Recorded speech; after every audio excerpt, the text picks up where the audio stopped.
Hello மக்களே, வணக்கம் and welcome back to our channel. என்னுடைய சேனலை சப்ஸ்கிரைப் பண்ண உங்கள் எல்லாருக்குமே ரொம்ப நன்றி.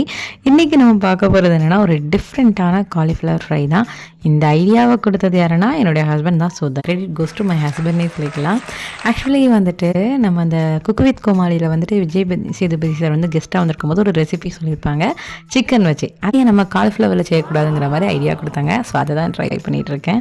ஒரு கைப்பிடி அளவுக்கு வந்துட்டு கொத்தமல்லி இலை, ஒரு சின்ன துண்டு இஞ்சி, அப்புறம் 2 பல்லு பூண்டு, 2 பச்சை மிளகாய், அப்புறம் வந்துட்டு 1 ஸ்பூன் அளவுக்கு சீரகம் எல்லாம் ஆட் பண்ணிவிட்டு கொஞ்சமாக குறைன்னு அரைச்சிட்டேன். அதுக்கப்புறம் ஒரு 2 ஸ்பூன் அளவுக்கு மட்டும் தண்ணியை ஊற்றி நல்லா ஃபைன் பேஸ்ட்டாக அரைச்சிட்டேன். இதில் வர என்னுடைய ஹஸ்பண்ட் வந்துட்டு இன்னும் கொஞ்சமாக வந்து கருவேப்பிலை வேணால் போட்டுக்கோ, நல்லா டார்க் க்ரீனாக கிடைக்குனாங்க.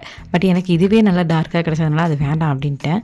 அப்புறம் இந்த இதுக்கு தேவையான அளவுக்கு உப்பு போட்டுட்டு ஒரு ஸ்பூன் அளவுக்கு தயிர் ஊற்றிட்டு ஒரு கொஞ்சமாக 1/4 ஸ்பூன் அளவுக்கு மஞ்சப்பொடி, 2 ஸ்பூன் அளவுக்கு பச்சரிசி மாவு ஆட் பண்ணிக்கிட்டேன். ஏன்னா வந்துட்டு இது பைண்டிங் பண்ணும்போது பிரியாமல் இருக்கணும், மாவு வந்துட்டு நல்லா ஃபைனாக பைண்ட் ஆகணும் அப்படிங்கிறதுக்காக. இது வந்து நான் சந்தேகத்துலேயே தான் செஞ்சதுனால நான் பச்சரிசி மாவு வந்து ஆட் பண்ணியிருந்தேன். அவங்க வந்துட்டு அதில் சொல்லலை. நான் அதுக்கப்புறம் வந்துட்டு நான் வந்து ஆல்ரெடி வந்துட்டு வெந்நியில் வந்துட்டு உப்பு மஞ்சப்பொடி போட்டு நம்ம காலிஃப்ளவரை வந்துட்டு கொஞ்சம் இது பண்ணுவோம்ல, ஸோ அந்த மாதிரி பண்ணி எடுத்து வச்சாச்சு. சுத்தம் பண்ணி வச்சுட்டு 2 தடவை தண்ணியில் வாஷ் பண்ணிவிட்டு ஆல்ரெடி வச்சுருந்ததுனால அதையும் தூக்கி இதில் போட்டு ஒரு 1/2 hour போல் டிஸ்டர்ப் பண்ணாமல் மூடியை போட்டு மூடி வச்சாச்சு. இதை பொரிச்சிட்டு இருக்கிற வரைக்கும் எனக்கு ரொம்ப சந்தேகமாகவே இருந்தது. 1/2 hour கழித்து பார்க்கும்போது நல்லாவே பைண்டாக இருந்தது. இருந்தாலும் நம்ம கையை வச்சு எடுக்கும்போது மசாலா வந்து பிரிஞ்சு வந்துடக்கூடாது அப்படிங்கிற சந்தேகத்துலேயே நான் ஸ்பூன் வச்சு தான் போட்டுட்டு இருந்தேன். எண்ணெயில் போட்டதுமே நல்லா சூப்பராகவே வந்துச்சு. இதை வந்துட்டு என் ரெசிபி எப்படி வருங்கிறத வந்துட்டு சூப்பர்வைஸ் பண்ணுறதுக்கு அப்பாவும் பொண்ணும் வந்திருந்தாங்க. என்னது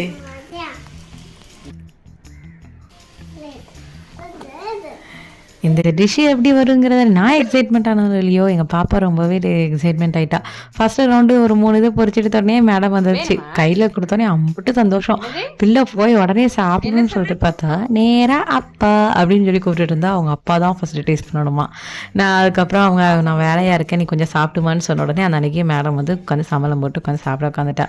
சரி, இவ சாப்பிட்றதுக்குள்ளே மீதி எல்லாத்தையும் பொரிச்சு எடுத்துடலான்னு சொல்லிட்டு அகெயின் நான் போயிட்டு மீதி எல்லாத்தையுமே பொரிச்சு எடுத்துட்டு அப்படியே மேலே டெக்கரேஷனுக்கு கொஞ்சம் ஒரு பல்லாரியை வந்து வெட்டி அதை போட்டுட்டு அப்புறம் அதே எண்ணெயில் வந்துட்டு கொஞ்சமாக கருவேப்பிலையும் போட்டு வறுத்தெடுத்து அதையும் மேலே ஆட் பண்ணிவிட்டு 1 ஸ்பூன் அளவுக்கு வந்துட்டு எலுமிச்சை பழச்சாரை ஊற்றி நல்லா ஃபைனாக நல்லா கையை வச்சு கிளறியாச்சு. செகண்ட் ரவுண்டுக்கும் மேடம் வந்துட்டாங்க. அவங்க கையில் கொடுத்தோன்னே அகெயின் வந்துட்டு அவங்க அப்பாட்டே போய் கொடுத்துட்டு அப்பா சாப்பிடுவாங்கண்ணா. பொரிச்செடுத்து அம்மாவுக்கு ஒரு வாய் தாமானா அப்பா தான்.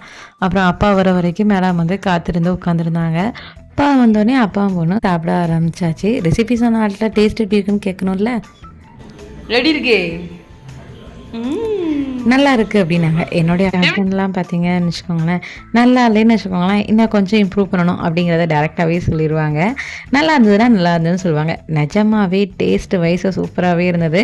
நம்ம காலிஃப்ளவர் ஃப்ரை, அதுக்கப்புறம் காலிஃப்ளவர் 65 இதோடைய டேஸ்ட்டுக்கும் இதுக்கும் ரொம்பவே டிஃப்ரெண்ட்டாக இருந்தது.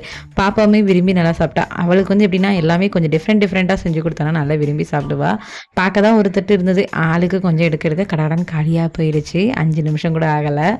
ஸோ மஸ்ட் ட்ரை ரெசிபினே சொல்லுவேன். காலிஃப்ளவரில் வந்துட்டு டிஃப்ரெண்ட்டாக நீங்கள் செஞ்சு சாப்பிட்டு பார்க்கணுன்னு வச்சிங்கன்னா கட்டாயம் இது வந்து ட்ரை பண்ணி பார்க்கலாம். ரொம்பவே டேஸ்ட் வைஸ் அல்டிமேட்டாக இருந்தது. எண்ணெய் மட்டும் கொஞ்சம் இல்லை, ரொம்பவே பச்சை கலரில் ஆகிட்டு. மற்றபடி வந்து டேஸ்ட் வைஸ் அல்டிமேட்னே சொல்லலாம். வீட்டில் ட்ரை பண்ணி பார்த்துட்டு உங்கள் ஃபீட்பேக்கை கமெண்ட்டில் மறக்காமல் ஷேர் பண்ணுங்கள். இந்த வீடியோ உங்களுக்கு பிடிச்சதுன்னா லைக் பண்ணுங்கள், கமெண்ட் பண்ணுங்கள், ஷேர் பண்ணுங்கள். மறக்காமல் நம்ம சேனலை சப்ஸ்கிரைப் பண்ணுங்கள். இன்னொரு இன்ட்ரெஸ்டிங்கான வீடியோவில் பார்க்கலாம். அது வரைக்கும் பாய்.